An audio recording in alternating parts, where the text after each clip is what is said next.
On va accueillir le dernier groupe finaliste. Je vous rappelle qu'il y avait énormément de collèges et lycées qui étaient à la base candidats pour ce concours. Aujourd'hui, vous retrouvez les 5 finalistes, mais ils étaient très nombreux. Et comme on dit souvent, de last but not least, c'est-à-dire les derniers, mais néanmoins un groupe très important, je vous demande d'accueillir le collège Jean-Jacques Perret, s'il vous plaît.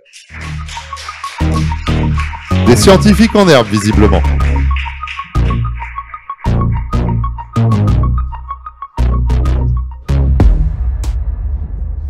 C'est à eux pour 10 minutes.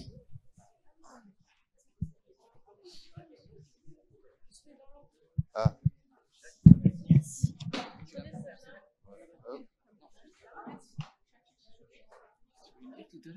Ah, je sais pas, c'est toi qui voulais me parler. Ah non. Ah bon, d'accord. Ah d'accord.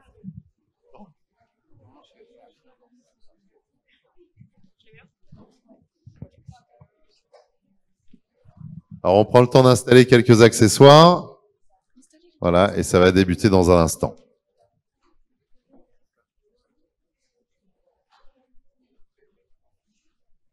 Alors, je suis pas sûr qu'on va tout voir. C'est normal que ce soit vers le bas, mademoiselle? D'accord, ok. Non, ça va pas tenir, hein, à mon avis. Ouais, ou posez-les sur les sièges, il n'y a pas de souci. Ah, parce qu'on va avoir une vraie expérience scientifique, a priori. Hein. Faites rien sauter, c'est quand même l'ancienne salle des mariages, ce serait dommage.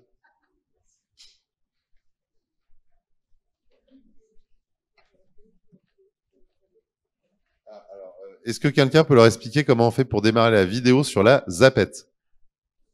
La technique, ah voilà. Ah bah, pas besoin de technique, hein. On a la Massif, ils assurent dans tous les sens. C'était facile.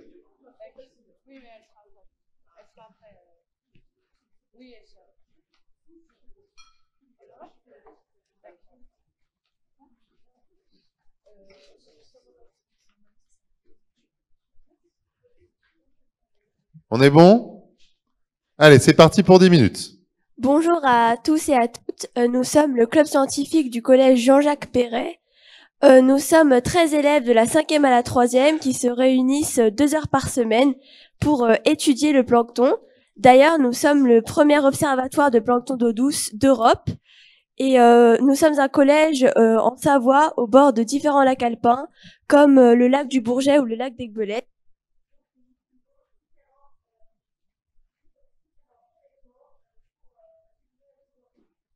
Alors, le micro, faut le placer vraiment proche de la bouche.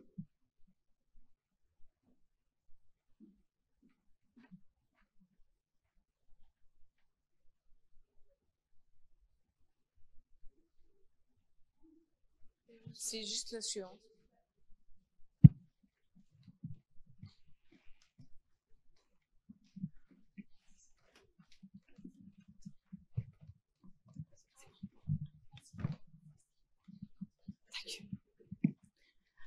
Donc, nous sommes le premier observatoire du plancton d'eau douce d'Europe. Nous étudions les eaux douces car comprendre ce qui se passe dans un petit écosystème permet de comprendre ce qui se passe au niveau global. Donc, dans un premier temps, nous allons vous parler du plancton, pourquoi nous étudions le plancton et qu'est-ce qu'un observatoire, donc notre observatoire et tout le reste.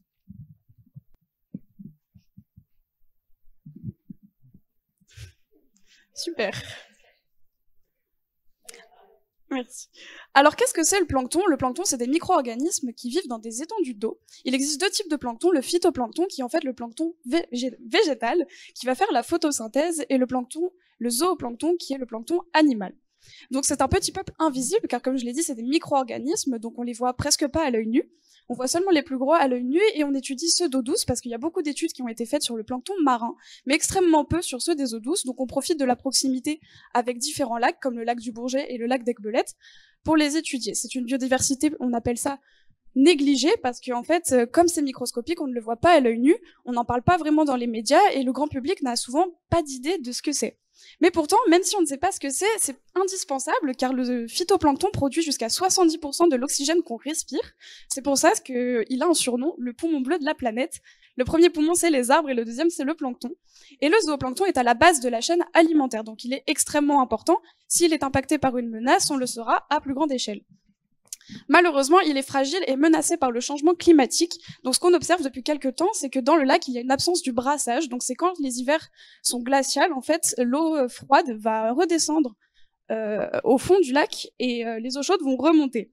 Donc à cause de ça, on observe une perte de la biodiversité, car effectivement, ça permet au lac de retrouver ses nutriments, ainsi que de l'oxygénation, ce qui entraîne la perte de biodiversité, car certains organismes ne sont plus capables de survivre, ce qui entraîne parfois des développements de micro-organismes qui sont parfois nocifs, comme les cyanobactéries. Donc par exemple Planctotrix, qui est un plancton nocif. C'est pour ça que des fois, vous pouvez observer l'été, lorsqu'il fait très chaud, la fermeture de certains lacs, parce que justement, ça peut être dangereux pour nous et pour les animaux.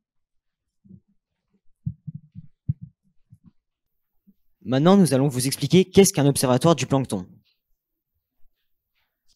Notre observatoire est situé dans notre collège, dans une salle que nous avons aménagée avec un îlot central, avec tout notre matériel, comme des microscopes, comme vous pouvez le voir. C'est un laboratoire fixe où nous faisons toutes nos expériences, nos protocoles et nos observations, mais il est aussi mobile, car nous pouvons déplacer notre matériel pour faire plusieurs interventions, comme dans les écoles, les collèges, les centres de loisirs en été.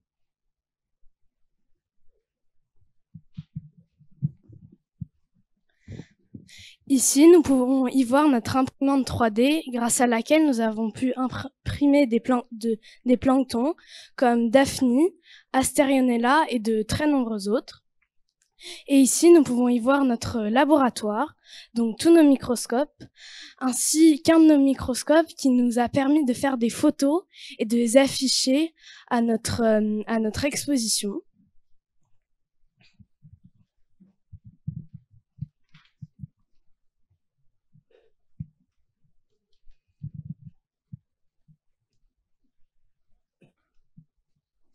Alors, une des missions de notre club scientifique est de mener des études et des expériences scientifiques. Toutes ces études sont menées en collaboration avec, par exemple, l'Université de Savoie ou Tara Océan. Donc, notre première étude porta sur la spiruline, l'aliment du futur. Nous avons donc créé une machine qui permet de la cultiver avec une ingénieure agronome. Notre seconde étude portait sur l'impact des pesticides sur le phytoplancton. Donc ce projet a été mené en collaboration avec l'Université de Savoie et une hydrobiologiste. Pour notre dernière étude en date, elle portait sur l'impact des microplastiques sur le plancton. Donc même chose, ce projet a été mené avec l'Université de Savoie et Tara Océan. Il faut savoir que tous ces projets, ce sont nos protocoles que nous avons créés, écrits, réalisés et mis en place, ce qui nous permet de gagner des prix à des concours nationaux. Donc le pôle scientifique, c'est un des principaux pôles de notre club, mais le deuxième pôle, c'est également la médiation. On essaie de faire un maximum de vulgarisation scientifique pour tous les âges, des plus jeunes aux moins jeunes. Donc on essaie de sensibiliser un maximum de gens via des conférences, par exemple, des festivals, des journées nationales telles que la fête de la nature et la fête de la science, des expositions, donc comme on vous en a parlé, on vous en reparlera juste après, mais aussi des animations dans les écoles pour justement sensibiliser les plus jeunes. Et en parlant des plus jeunes, on a écrit un album jeunesse qui s'appelle Mini-Puce. Donc Mini-Puce, en fait, ça raconte l'histoire d'une puce qui va lutter contre la pollution du lac du Bourget. Donc on voulait vraiment sensibiliser les plus petits parce que c'est très important de leur expliquer que c'est mal de polluer à cet âge-là. Nous avons donc distribué ces albums aux bibliothèques et aux écoles à proximité de notre collège. Et ce qu'on tenait absolument à faire, c'est l'adapter au handicap. C'est un thème qui nous tient à cœur. Donc c'est pour ça que Mini-Puce, nous l'avons adapté en braille et en dessin en relief. Donc vous pouvez le voir juste ici. Nous l'avons aussi transformé en livre audio et nous avons fait des ateliers avec des enfants porteurs de handicap. On a mis en place le spectacle de Mini-Puce avec des enfants d'un IME proche de chez nous. Et nous avons aussi fait des impressions 3D pour les gens qui sont déficients visuels. Donc on vous les a montrés tout à l'heure.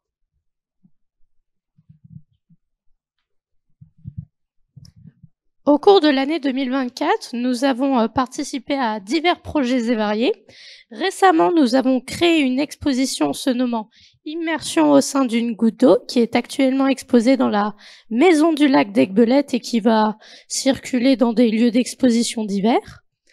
Nous avons également participé à une conférence au Centre des Congrès de Chambéry dans le cadre de la Fête de la Science qui parlait de l'impact des microplastiques sur le plancton.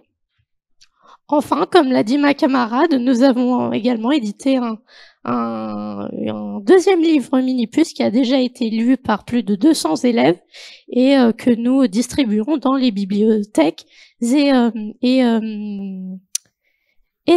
écoles. Pour revenir un peu sur notre exposition, elle consistait vraiment à sensibiliser le plancton par le beau. Donc, elle était constituée principalement de photos que vous pouvez voir ici. Nous avons également créé beaucoup de mobiles comme ceci. Le mobile au plancton que vous voyez ici. Nous avons également projeté des films que nous avons créés nous-mêmes. Et j'ai oublié de vous préciser que, bien évidemment, les photos, c'est nous qui les avons prises avec nos propres microscopes.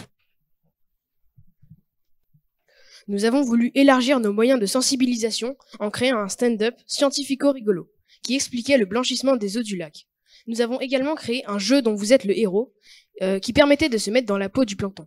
Et notre projet scientifique en cours a pour problématique: est-ce que l'IA peut nous permettre de mesurer l'impact du dérèglement climatique sur le plancton?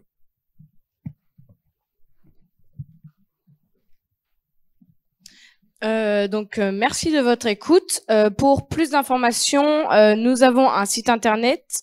Nous communiquons aussi via Facebook et Instagram. Et nous avons une chaîne YouTube pour montrer les vidéos sur nos projets et sur le plancton. Donc, merci de votre écoute. On peut les applaudir. Merci beaucoup, le collège Jean-Jacques Perret. Donc, 5e et dernier collège finaliste pour ce Grand Prix Climat. Est-ce qu'on a quelques questions ou remarques éventuellement du jury qui, depuis tout à l'heure, dévore, consulte les ouvrages que vous leur avez prêtés, hein. Faudra les rendre, hein, le jury. Hein. Oui, ce qui est très intéressant et assez impressionnant, c'est la diversité des approches que vous avez eues entre exposition, club scientifique, conférences, dessins, outils pédagogiques. Et vous avez abordé le sujet sous tous les angles possibles en termes de sensibilisation, avec un travail quand même scientifique assez de fond, assez poussé. Donc déjà bravo. Merci.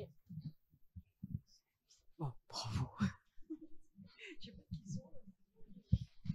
Effectivement, au début, j'ai eu un petit peu peur que vous soyez trop technique, trop scientifique, et puis finalement, vous avez bien ouvert et avec des belles choses. Merci. C'est vrai que c'est important de savoir vulgariser puisque c'est ce qu'on fait durant tout ce week-end à l'occasion de ce forum international de la météo et du climat. Merci encore. On peut les applaudir. Vous pouvez retourner à votre place. Merci beaucoup.